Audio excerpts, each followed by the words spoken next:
Hello, Commander. This is Defense Politics Asia, and this is the summary for the day of 786 for the 19th of April. We're going to start off with the frontline changes report. The first frontline change is over at Novy, after that Ocheretyne, and then Heorhiivka. So at Novy, which is basically a small little neighborhood on the eastern part of Chasiv. So this is Chasiv. So there is a frontline change. Ukrainian forces geolocated at the very outskirts, the first few buildings on the eastern part of Novy, which confirms that the Ukrainian forces have recaptured this area here. Previously, it was taken by the Russians. So now the Russians have been probably withdrew into the forest. The Ukrainians have retaken this position. Clearly, this position might be a bit difficult for the Russians to hold because because this is a very small little foothold, and the Russians need to really push in a lot of logistics to enable for them to hold this position. So this is the first frontline change. The next one is over at Avdiivka Front at Ocheretyne. A small change. In this area here, Russians seems to have very similar situation as per they previously have. They have a small little foothold, and this geolocation shows the Russian forces have taken a bit more grounds. Is expanding their foothold over at Ocheretyne. So Ocheretyne is this settlement around here. We'll talk more about this over at the strategic tactical reporting. And the last frontline change is over at Heorhiivka. So in the south, this at the Donetsk Front, this is Marinka, this is Heorhiivka. And the south of Heorhiivka, there is an update based on Ukrainian mapping. Russian forces have taken the entire southern part of Heorhiivka. I believe I mentioned this long time ago that the Russians would do this to straighten the front line, and indeed they have done this. So they have taken this entire ground, straightening the front line, making it easier for the Russians to continue their advance down this highway. So let me down this highway, or actually swing up against Heorhiivka. So anyway, this is the frontline changes report. And going into the strategic and tactical reporting, first thing first is the Russian bomber. A Tu-22 M3 got crashed. It was taken on video of it spinning down in fire. And according to Russian information, they say that this is due to technical malfunction. But according to the Ukrainian Air Force, this is the Ukrainian Air Force Telegram channel, they say that for the first time, their anti-aircraft missile units, together with the Intel Directorate, destroyed a strategic bomber. So it's unclear how they managed to shoot down. Let's assume that the Ukrainians did this. They use surface-to-air missile system. How are they shooting down something 400 over kilometers to almost 500 kilometers? I don't even think Patriot have this kind of range. So this is a bit ridiculously far. So the only, let's say they really use surface-to-air missile system, the Ukrainian forces have to be within Russia itself in order to pull off something like this. And clearly it probably aren't, because there was no trail of surface-to-air missiles. Surface-to-air missiles, right? They have the smoke trail usually. So there is no smoke trail being seen in the video footages. Clearly the people will have taken it if there is any. So it was just the plane burning down. It's unclear how they got shot down. So it's currently a mystery. Clearly the Russian side will not say the truth if it's really shot down by the Ukrainians. So you can choose your truth. The truth is malleable in this case. However, the Russians also say that they shot down a Ukrainian aircraft. So they claim that they shot down a Su-25, but according to based on the air defenses units, but they did not mention where. This is the very rare instances that the Russian military do not say where they shoot down a Ukrainian aircraft. So I find this a bit peculiar, so a bit unusual. So anyway, we go into the Kherson Front. At the Kherson Front, we still have fighting reported at Krinky. So this creepy place, Ukrainian forces is sending reinforcement to Krinky. According to the Russian sources, they say that the Ukrainians are sending reinforcement to Krinky on a daily basis. And the Russian forces, according to the Ukrainian Defense Ministry, say that the Russians are attacking again. So almost on a daily basis, Krinky is getting attacked by Russian forces. So Yeah, it's almost like a fantasy thing. It's like, you know, Hollywood or Netflix. No, not even sure if this is real or not anymore. And then the Russians reported they have shelled Mykolaiivka again. So this is based on today's report. Today's report, not 2 days, 2 days report. So that's all for the. Oh, there's more. So other than so I zoom out a bit. So other than Mykolaiivka, I think I need to zoom out more. So Mykolaiivka is over here, and then there was another strike over at Nikopol and another one over here at Zolota Balka. So the Russian forces bombarded various positions along the Dnipro River. So it's unclear what was the target. So they just destroyed something. So that's all for the Kherson Front. Over at the Zaporizhzhia Front, we still have fighting reported in the northwestern part of Rabove. Give me a while. Abort. Oh. Okay, sorry. My this thing hang. Okay, let me try again. My annotation tool hanged. So Russian forces attack over at Verbove. So this is the one off. We didn't have Robotyne being reported, so that's all over at the Zaporizhzhia Front. Sorry for the disruption. I'm too lazy to edit it, so no, it will stay in the video. So if you saw it, press the like button to let me know you saw it, and share this video. And over at the Donetsk Front, we have the usual of many things. Russian forces attack Staromayorsk, Uruzhaine. They are attacking over in the area of between Soloki and Novo-Mikhailivka. Battle of Novo-Mikhailivka continues. Fighting reported at Boyeda.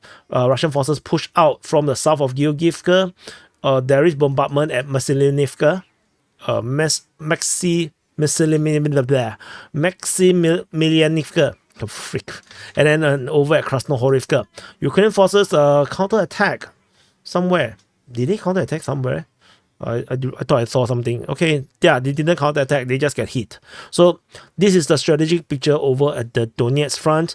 We have multiple geolocations though. Over at Uruzhaine, there is a rocket artillery attack. Over here, in the north of Perlivka, there was a drone attack being reported. Over at Konstantinivka, there is an airstrike being reported. So this is the strategic situation. Everything is in the Russians' initiative. They are, having the say in what to do, what will happen, and where it will happen, at what time it happens. So, yeah, it's quite bad, situation. I basically have been saying this almost on a daily basis. That is quite bad for the Ukrainians. So over at this Marinka sector, Russian forces straighten the line around here. So Russian forces is likely to be able to now swing up north. Oops, wrong color. Swing up north to attack Georgievka if they choose to. So they can pincer on Georgievka, which is something they would like to do. And then they can actually capture the town and move the fighting over to Maximilianivka. So the Russian push out of Bobeda has not been successful. This one, the Ukrainians have basically stopped all of them. So this is the current situation over at this Marinka sector. There is no news regarding in the Krasnohorivka region, so we will continue to monitor. We move into the Avdiivka Front. Commander, have you pressed the like button? I remind you to press the like button. If not, your troops will have not enough food to eat. The Russian forces are attacking at Novy, Ocheretyne, Berdaichi, Umanske, Netelove, Pervomainske, south of Pervomainske and Nevelske. Ukrainian forces counterattack at Pervomainske. They counterattack at Berdaichi don't have Novobakhmutivka and Novokalinove. So you can see that the situation is very still on the benefit or the advantage on the Russian side. Russians are still doing the most of the pushing. Ukrainians are counter-attacking in limited directions, and mainly is trying to protect the flanks. If you see that the Ukrainians are actually trying to protect the northern flank and the southern flank, because the Ukrainians now have a very strong defense over in the center. They're not afraid of this, but they're afraid of the Russian forces basically pushing around. So this is currently what's happening over this front line. Otherwise, there is not much details to really talk about in the micro sense. So this is just a macro situation over at the Avdiivka front. We move on to the New-York Front. At the New-York Front, we have Ukrainian forces attacking over in the area of Pivdeny. There is a geolocation of a cluster strike. Cluster bomb was used at Heorhiivka. So that's about it over in this area here. We move into Bakhmut Front. So at the Bakhmut Front, there is fighting reported at Kreminna, over at Novy. The Ukrainian forces counterattack at Ivanivsky. Russian forces attacking towards Chasiv. They are attacking towards Klishchiivka. Bombardment reported over at Stuposhki. So this is the strategic situation over at this Bakhmut Front. So there's not much news or updates regarding this area here, except that the Ukrainian forces have retaken all of Novy. So round 1 of Novy, Battle of Novy, has been won by the Ukrainians. But that comes with a huge cost, because the Russian forces have basically bombarded the hell out of Novy through all sort of weapon systems, from Lancers to drones to TOS-1A to fat bombs, the airstrikes. So basically things are rather difficult for Novy. And according to my exclusive information, Ukrainian forces have brought basically all their best units over to Chasiv. So Chasiv is now going to be the next big battle of this war. The Ukrainian forces have bring a lot of the top troops into this area here, and the battle over at this Bakhmut Front is going to become the Battle of Bakhmut Part 2. The Battle of Bakhmut Part 2. So I'm not sure how far the Ukrainian side going to take these two. They do send in all their best troops. This is according to my personal information. So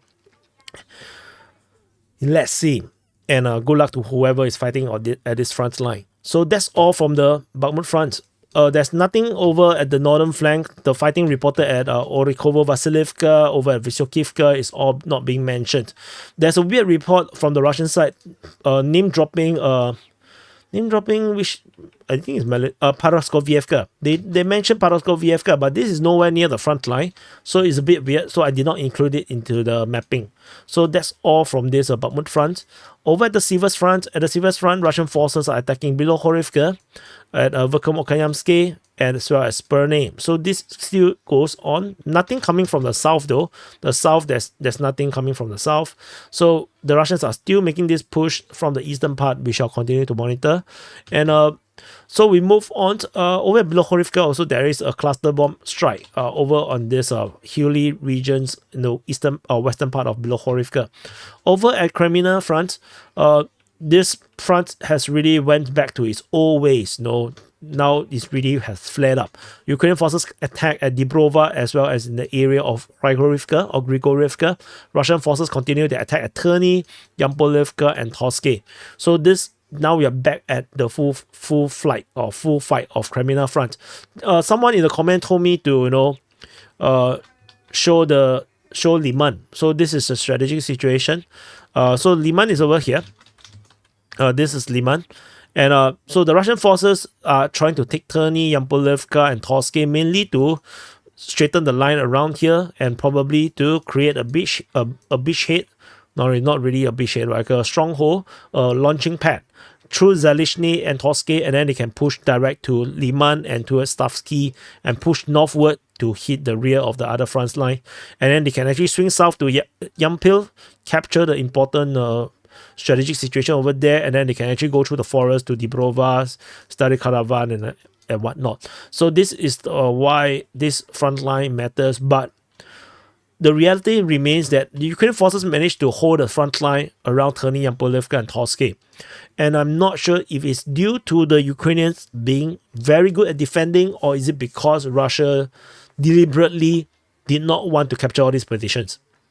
You have to put that into considerations, because Russian forces have advantage in literally most of the things. So the fact that they did not capture all these villages, while they actually have so much success in the Avdiivka Front, do put things into no question, whether did they deliberately not wanting to capture all these grounds and just to draw Ukrainian forces into this front line, far away from their support base, and then crush them through bombardments.